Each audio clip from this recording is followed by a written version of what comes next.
Terry McLaurin has a choice between securing a legendary legacy and taking a gamble that really asks the question, how confident are you in your own long-term abilities? That and more right now on Locked On Commanders.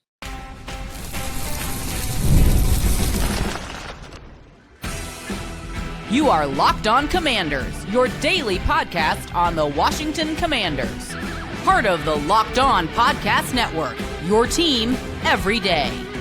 This is Locked On Commanders. I am David Harrison, your guy on the ground covering the Washington Commanders and doing it for WUSA 9 along with you here 5 days a week. You can also find me writing about the Commanders for Sports Illustrated's CommanderGameDay.com. And you can follow me on X at DHarrison82. Thank you for making Locked On Commanders your first listen or view today. And a special thank you goes out to all of the everydayers out there, those of you who come through for every single episode. Greatly appreciate all of you. And if anybody out there has not already, please take the time right now to subscribe for free on YouTube or wherever you are listening to today's show. If it's your first time coming through, appreciate you finding the show. Hopefully you enjoy it and you come back again real soon. Coming up on today's episode, it's mailbag time. We've got questions about roster roles and confidence or concern in Jayden Daniels.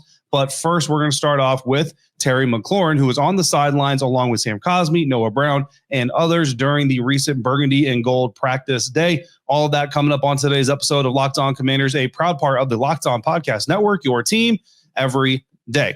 So, Terry McLaurin, there's two things here. He can either secure the bag or he can secure his legacy. And in a lot of terms, he can do both, just he can only do one more than the other. And the debate right now is between a short-term and a long-term deal. And to me, it's really not a debate at all. Securing his legacy with a long-term contract is probably the best move for Terry McLaurin long-term, but financially the best move long-term is taking a short-term contract. We're going to break it all down here in just a second. Thanks to Insider Michael, who sent in a question regarding Terry McLaurin's contract extension and how the extension compares and contrasts to securing his franchise legacy, because you can't necessarily secure both of those things at one time, the fat payday or the franchise legacy. So let's start by putting some hard numbers to this legacy conversation, right? Because this isn't just a feeling. This isn't just an opinion. This is statistical probability that makes negotiating such a compelling idea here for Terry McLaurin and general manager Adam Peters. So when you look at yardage, right? Like when you talk about franchise greats, what do we always turn to? We always turn to championships, Pro Bowls, all pros, but then we get to stats, yards, touchdowns, passes, whatever position group you play has your own specific set of statistical data that people use to measure your greatness, right? And for Terry McLaurin, it's going to be receiving yards and it's going to be touchdowns. Currently, 6,379 receiving yards in his NFL career. If he signs a 5-year deal and maintains his current career average production per year, he's projected to add a little over 5,000 more yards in the next 5 years, including this season. That would bring his career total roughly to 11,695, which would pass legendary Charlie Taylor to become number 2 on the franchise's all-time list, trailing only Art Monk, who, Hall of Famer, is about to have his jersey retired. So certainly entering legendary status, right? As far as touchdowns are concerned, it's the same proposition. Right now, Terry McLaurin, 38 touchdown receptions. If you project his average pace over the next 5 years, you add another 31 or 32 touchdowns. That puts him at about 70. And that would pass actually Art Monk in that category and Jerry Smith and place him number 2 overall behind Charlie Taylor. Again, legendary status. So the bottom line is, if you want a 5-year commitment or a 4-year extension, a 4-year extension would be 5 years this year plus 4 more seasons, then you're talking about securing the probably number 2 receiver in a lot of categories, right? That's kind of what you're talking about doing right now if you're Terry McLaurin. However, let's get real. The stat check doesn't really pan out because at age 30, there is a cliff that a lot of people assume that a wide receiver is going to go off of. And now with Terry McLaurin, a lot of people have pointed out, well, he's turning 20 or he's turning 30. He's 29 right now, will be 29 when the season begins, turns 30 just in mid-September. And he hasn't been playing NFL football as long as a lot of 30-year-olds. A lot of 30-year-old receivers are entering their 7th, 8th, or 9th seasons, or entering their 8th or 9th seasons. Terry McLaurin hasn't been in the league nearly as long, and because of that, he's had thousands fewer reps. He hasn't taken as many hits as a lot of these guys, right? And certainly Terry made that point too. He said, I'm still the same guy that turned a screen pass into a big game against the Philadelphia Eagles, and I think he's got a point there. But even if you're just looking at 2025 and say, you know what, this is your 29-year-old season. This isn't your 30-year-old season. This is your 29-year-old season. You're you're already under contract for the 29-year-old season. So an extension, the new money would start next year, which is your 30-year-old season. Now, certainly an extension could also involve upping the money this year, but either way, the majority, at least, of the new money is going to start when he turns 30, when he's already turned 30, I should say. So that's where the risk factor becomes clear for the team. The age 30 is exactly when, historically, receivers start to face a statistical cliff. So even if this season he doesn't look like he's wearing the wear and tear of a 30-year-old receiver, there's no guarantee that next season he's not going to, or the season after. The numbers for receivers over 30 is pretty harsh, right? In the history of the National Football League, only 9.4% of the receivers in the NFL in history that have played a season at 30 years or older have gone on to record a 1,000-yard season. That gives Terry McLaurin a 9.4% chance of doing so. He's at an 8.4% chance of catching 6 or more touchdowns, according to historical data, and he's got a 7.3% chance of doing both 1,000 yards and at least 6 touchdown receptions. Now, do you believe that this season he could beat those odds? I do. I think most of us do, right? Because recent history has shown that he can. And just like Terry said, the last time you saw him on the field, he was the type of receiver that's going to beat those types of odds, right? So you can feel that this year. The question in the extension conversation comes in, okay, we believe you can beat those numbers in 2025. You can beat those odds in 2025. But again, you're already under contract for 2025. Can you beat those odds again in 2026? Then can you do it again in 27? Then can you do it again in 28? Like, how many times are we going to roll these dice by locking you into a long-term extension right now that pays you the kind of money you're reportedly asking, expecting you to beat these odds year in, year out for all of these years? That is where a team is going to hedge their bets. They're going to protect themselves, and they're not going to be willing to commit to the type of total money or the guarantees that a player like Terry McLaurin is probably asking for and reportedly asking for, north of $33 million per year on a new deal. So for Terry McLaurin, it kind of comes down to this. Do you want the opportunity to make the most money, or do you want the opportunity to secure your legacy as a Washington Commanders great? Because if you want to secure your legacy, then the true measure, the true way to secure your legacy, even if you don't hit those averages for the next 5 years, the true way to secure your legacy is to take an additional 2 or 3 years, whatever you can get from the Washington Commanders, in addition to 2025. So lock you in until 2027, 2028. You're going to have to take a lower price point because the team is not going to be willing to commit to money in 2025 for a 2027, 28 season that they don't know and that they don't have a strong inkling that you're going to do. Because even if I ask the biggest Terry McLaurin fan, can Terry McLaurin beat those odds, 1,000 yards receiving, 6 or more touchdown receptions in 2025? Most Terry McLaurin fans are going to say, yes, without a doubt. Stand on the table right now, and I will put my house on the line that he's going to beat those numbers. Okay. Then I tell you, what about 2026? Put your house on the market for 2026. Maybe a little bit more, little bit confident, but probably not as much. Okay, now 2027. Put your house on the line that Terry McLaurin is going to trump those odds in 2027. The longer we go into the future, the less confident you're going to be if you're being realistic, right? That's where the money goes and dwindles. If you're Terry McLaurin and you truly feel like you can be the unicorn, you can be the guy that changes the mold, then you take 2 years, maybe a little bit more money this year, 1 more year tacked on in 2026, and you maximize your money, your earning power then. If you come back 2026 and you ball out 1,000 yards, 8 touchdowns, guess what? You're going to get another deal into 2027 that's going to be a decent amount of money, more money than you would get paid in 2027 right now on a long-term extension. The risk, of course, is you get injured. The risk is you don't perform. But like I said, this is about betting on yourself if you're Terry McLaurin. So again, if you want the opportunity to make the most money, it's kind of like winning the lottery. You win the lottery. Do you take the annuity payments, which gives you the most money overall, but the risk is you're getting that money year to year and things go bad. Something can go wrong, things like that.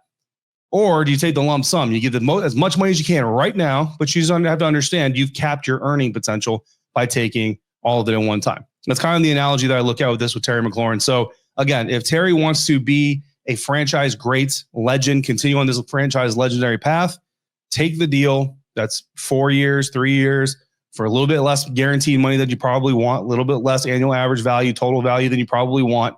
But understand that you're going to cement yourself as a franchise great in this franchise. If you don't necessarily want to do that and you want to make the most money, then you got to take the shorter deals. Look at Bobby Wagner, Zach Ertz, guys like that. And there's other guys around the league that are doing this 1 year at a time. This year, you're going to pay me based off what I did for you last year. As long as I continue to be a critical part of your success, I'm going to continue to make $10 million as a linebacker, so on and so forth. So those are the two avenues for Terry McLaurin to take. I can't tell him which one's the right one to take. You can't tell him which one's the right one to take. Only he can decide that. And as critical as it is for this team to lock up their best offensive weapon, the success of this entire era is an arrest on Jayden Daniels. What we need to see from him coming up next on today's episode of Locked On Commanders, part of the Locked On Podcast Network, your team every day.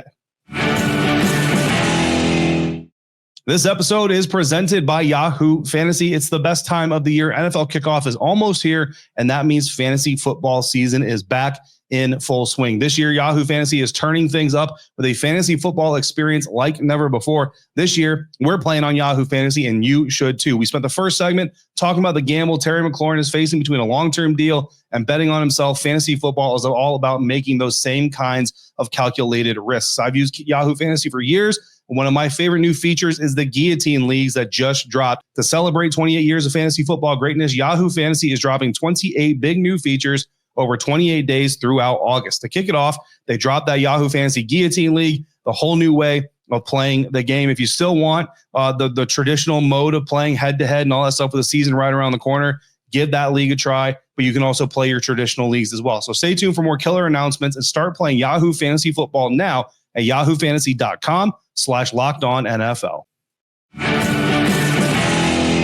Anyone judging Jayden Daniels' performance on Monday without first judging his offensive line is evaluating incompletely. I'm not going to say wrong, just to say incompletely, right? Because certainly Jayden Daniels, there's things that he can do, understanding what his offensive line is, understanding what's happening up in front of him, and all these things that you can still judge him by.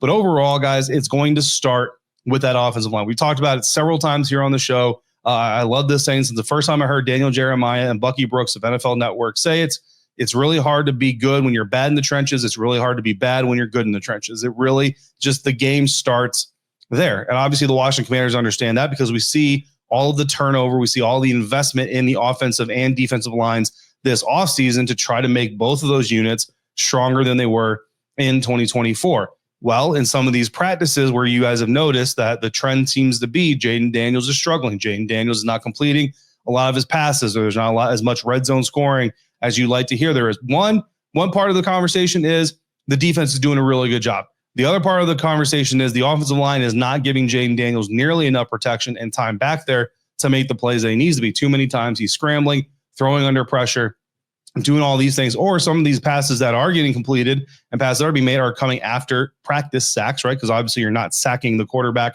for real, but if you get in there for a quote unquote practice sack, you know, I might note the pass that happened in the play and all that stuff, but we're not going to count it as a completion, right? Because that just wouldn't be fair and it wouldn't be, you know, an honest commentary to the team. So I think that's really kind of where this starts. And we're having this conversation thanks to insider Dr. Wonderful, who came through and basically asked, what do we need to watch for from Jayden Daniels in the Bengals game to ease any concerns that you might have based off of practice notes and everything else that you're hearing from those of us covering these practices? And what could you see that would actually cause even more concern than you already have? Because for me, and if you're an everydayer, you've already heard me say this, like, yeah, there's some bad practices. Yeah, there's some days where Jayden's completing less than 50% or less than 60% and things like that. But I've told you, I am not concerned right now. This is why we have training camp. This is why we have practices. Nobody does training camp because they already have it down. Nobody does training camp because they're perfect and they have nothing to work on. Everybody opening training camp says we got to do this. In fact, the Baltimore Ravens, a team in this region that have had a lot of success over the years, their own head coach, Coach Harbaugh, literally said this week, it's all about just trying to get better. It's not about having it figured out. It's not about doing it right 100% of the time. It's about trying to get better. So if a team with the track record of the Ravens is doing that, well, then a team that's coming off of 1 year of success certainly is in the same boat, right? So before we discuss Jayden as an individual, we do have to talk about that context. We can't evaluate him just by himself because he's not out there by himself. Clearly, you know, receiver drops and things like that are going to play a part, and those are going to be a little bit more obvious. But when you intertwine the play of the offensive line in front of him, whether he looks poised or panicked behind them, whether it looks like he trusts them, whether he's having to throw under duress, because again, I don't know how much he's going to play. I guess we don't even have official confirmation that he is going to play. We're all just kind of assuming that he's going to play. No matter what it is, they can hit him, right? And that's going to make a difference in this, whether he takes off and runs, whether he tries to stick in there and throw, all those things. The O-line is going to have a major, major impact. But there are still signs of positivity that we can take, even if the O-line kind of struggles. And that's what we're kind of looking for from any quarterback going from year 1 to year 2, even a guy who just got done orchestrating potentially the best rookie of the year campaign we've ever seen in the National Football Leagues. And part of that is timing, anticipatory throws, right? Throwing with anticipation, throwing a ball to a spot that the receiver is going to be there before he gets there. These are things that we've seen Jayden Daniels do well in the past already. So it's not like it would be something new, but you want to see it continue. You want to see those types of things continue to happen. We saw them happen in practices. Now we need to continue seeing them be there when the bullets are live and when the defenders can actually hit you, right? Because obviously, if things you were already good at are no longer appearing on tape, then you have bigger problems to deal with. You can't get better if you're not even doing the good stuff you were already doing. Full field reads, right? Can he move past his first read? Maybe quick enough, fast enough, consistently get to his second read, get to his third read. Last year, a lot of times it was 1 read, 2 reads, run. Sometimes it was 1 read, run, right? Now we want to see, can you get to 1 read, 2 read, 3 reads, maybe extend the play, 4th read, right? Those types of things. And again, the offensive line is absolutely going to have a part to play in that. But of course, you don't want to see him do that every single down, right? So it comes down to ultimately decision-making. Decision-making is something that Jayden did really, really well as a rookie. You want to continue seeing that happen throughout practices, which we have seen. You want to see that continue to happen through the preseason games, which of course he didn't play against the Patriots, so we haven't had the chance to see that. And then third downs, critical situations, third downs, red zone, 2-minute, even 4-minute. Or if we get to, and again, I don't know if Jayden's going to play this far into the game, but if the Washington Commanders get the ball back with 3.5 minutes, 4.5 minutes left in the second quarter, Jayden's out there, you've got a lead. Let's see him milk the clock. Let's run that 4-minute offense, drain the clock as much as you can, get into at least field goal position. Just do these kinds of things that when you talk about the Patrick Mahomes, the Lamar Jacksons, the Josh Allens, the Joe Burrows of the world, those are the things they do really, really well as veterans. So want to see you do some of those veteran things as a second-year quarterback coming off of a great first year. What about signs of regression? What about things that Jayden might do that concern us? Well, if he's looking to immediately run, again, 1 read, run, 1 read, quick 2 read, run, things like that, those are going to be areas of concern because you can't live off of your quarterback taking off that fast. Now, again, is that a sign of Jayden just regressing, or is that a sign of Jayden maybe not trusting his offensive line? Look, clearly, if he does it enough, someone in the press conference after the game is going to say, hey, you took off a lot today. Is that, a sign that you don't trust your offensive line? And he's going to say what he needs to say, which is, no, I trust those guys. The defense is out there playing really good coverage, so I need to make a play happen with my legs, and that's what I did. We're all going to know the truth, and that's fine. Jayden's not going to say it out loud because that's what a leader does. He keeps those conversations private, as he should. But it's certainly something that you're going to want to keep an eye out for. The mechanics, and this isn't so much a total quarterback regression, right? But we've seen he and Deebo Samuel really connect in practice on a lot of these passes. Well, we saw a similar thing with Terry McLaurin last year as well. But when we got to the preseason and when we got to the early part of the regular season, it took a few weeks. It took a few weeks of live game action for that connection in practice to show up on the regular season field and on the live game field. So want to see that connection with Deebo Samuel, obviously the continued connection with Zach Ertz. At this rate, it's Wednesday as we're recording this. It's hard to believe that Terry McLaurin would be on the field, even if they get the extension done before Monday at this rate. Like the practice reps and all that stuff haven't been there. So I don't know.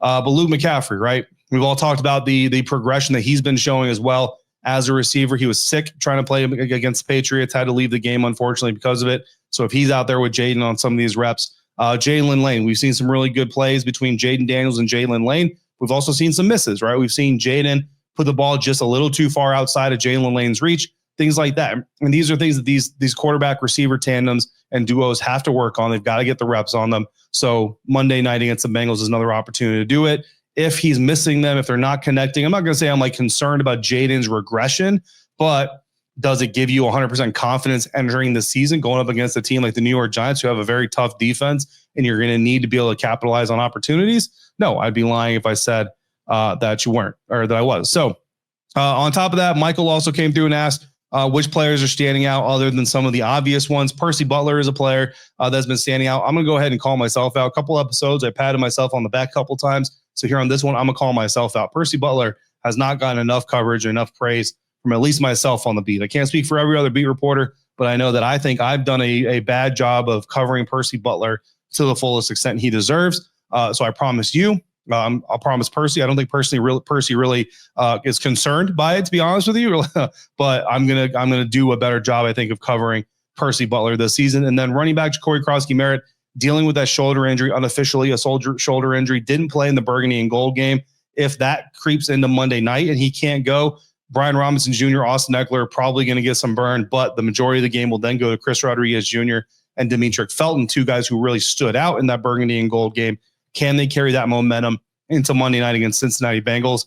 That could be something fun to really watch there if those top 3 or 4 guys are unable to go. So we can talk about breakout running backs all day, but none of it really matters if the biggest question mark on the roster doesn't get solved. We're going to circle back to the offensive line real quick as we wrap up today's episode of Locked On Commanders, part of the Locked On Podcast Network, your team every day. Today's episode of Locked On Commanders is brought to you by Monarch Money. Most people can't name all of their financial accounts or even what they're worth, whether it's a 401k, whether it's properties, whether it's investments. And when you don't have the full picture, you can end up leaving money on the table. That's why there is Monarch Money. It's an all-in-one personal finance tool that brings your entire financial life together in one clean, easy-to-use interface. Monarch does the heavy lifting for you. We just broke down all the numbers on Terry McLaurin's potential contract because you need the full picture to make smart long-term decisions. I've linked all my accounts to Monarch Money and immediately spotted a few subscriptions that I wasn't even using anymore. Canceling those alone saved me money every single month, and Monarch makes it simple to review my finances with my spouse so we can both see budgets, goals, and spending activity all in one place. So don't let financial opportunities slip through the cracks. Use code LOCKEDONNFL at monarchmoney.com in your browser for half off your first year. That's 50% off your first year at monarchmoney.com with code LOCKEDONNFL. The key to solving the Commanders' biggest issue on the offensive line isn't about development of young players, but about the versatility of their veteran tackles. Insider Doug came through and asked, what's the biggest area of concern that the Commanders need to work on? And entering the offseason, entering the preseason training camp period, whatever, I think D-line, O-line, both were kind of equal. Right now, I'm a little bit more confident in the D-line than I am that offensive line. And it's really not about the talent on the offensive line. It's about the continuity, man. Laramie Tunsil has been great in the opportunities that we've gotten to see him. Did, again, unofficially tweak a little bit his groin muscle. Not sure if he's going to play Monday. He was part of the Burgundy and Gold practice, full pads, contact, all that stuff. So I think he's fine. I don't necessarily have any big concerns there. But on the right side, Andrew Wiley was in there for a little while. Josh Connolly was a little inconsistent earlier in camp. And then Brandon Coleman, the left guard, was doing a pretty good job. He ends up getting hurt, has had to miss the last handful of practices. So Andrew Wiley is shifted inside the left guard. Josh Connolly Jr. is out there at right tackle. And, there's just a lot of turnover on the offensive line that's already experiencing some significant turnover. And when you look at it, really 3 out of the 5 starters for week 1 that you would like to have are potentially missing from their spots, at least, right? Left guard Brandon Coleman is not out there. Right guard Sam Cosmi is not out there. And I still, even though Josh Connolly Jr. has been doing a better job, and I think he's certainly gotten more consistent in his play, and I think that it's important to identify that, I still right now think Andrew Wiley is the best right tackle for this team. So if he's not playing right tackle, he's playing left guard, then again, you have 3 of your 5 ideal starters for week 1 as of right now not playing in those positions, and that's a concern. That's something we saw kind of come to fruition as a concern in the Burgundy and Gold game, and I think it's something that could certainly become a concern if we enter the season this way. Now, Brandon Coleman, was walking around looking pretty good during the Burgundy and Gold practice, didn't participate, but he doesn't have any braces on. He's not on crutches, not walking with a visible limp or anything like that. So, gives you reason to be encouraged. And if he can fill in at left guard, then Andrew Wiley can move back right to right tackle. Sam Cosmi, we can't give like official practice reports and all this stuff, but I will just tell you that from what I've seen, from what I've heard, from what I'm being told, I'm becoming more and more a believer that Sam Cosmi could actually play week 1. Now, I will tell you, I believe most likely he's going to play either week 2 or week 3 to start the season. But the more I see and the more I hear and the more I get told, the more I believe week 1 is not just on the table because we're weeks away from making that decision anyway, but it's on the table because it's actually on the table. And remember, the reports have never actually been a fully torn ACL, right? The reports have been ACL injury. And so that's also important as well when we talk about timelines. So, again, so my concerns on the offensive line aren't necessarily the personnel. my question on the offensive line is consistency and getting those reps in together. Question number 2, Insider Merle said, should Chris Paul be getting more snaps with the ones? And no, in my opinion, he shouldn't, because I think when you look at the offensive line depth, if you have Tunsil, Coleman, Biotish, Cosme, Wiley, your next backups on the interior offensive line are Trent Scott and Nick Allegretti. Chris Paul is, third in that pecking order at most. So I think if anything, maybe rotate Trent Scott up a little bit to get some of those first team reps and maybe get Chris Paul some second team reps, right? Certainly wouldn't hate seeing that to get that experience. But no, I don't think Chris Paul, if you're to the point where Chris Paul is starting as an interior offensive lineman for your team, then that means other guys have gone down and are actually down, not just like maybe held out for precaution or because it's training camp, we're not going to push it, things like that. And your offensive line is in a big problem. Finally, Insider Steven came through and asked, how are they going to use Kane Medrano? Is he going to be a box safety or is he going to be an outside linebacker? And the answer is yes. He's going to do a little bit of it all. And he actually went back through. He's kind of like Frankie Louvu, man. Like you got to know the number. The number's 56. All right. But you got to know Frankie's number 2, number 4, because he could be the left. He could be on the right. He could be in the middle. He could be up on the line of scrimmage. He could be out, 8 yards off the line of scrimmage, outside the box, inside the box. Like he could be a little bit of everywhere. Kane Medrano is kind of the same way. So if you're looking for Kane Medrano's usage on Monday night against the Cincinnati Bengals, yeah, he's going to be on the field. Where? Yep. We will find out. He's going to be a little bit of everywhere. Dan Quinn, Joe Witt Jr., prototype type of star. That's what they call in their defense a star back.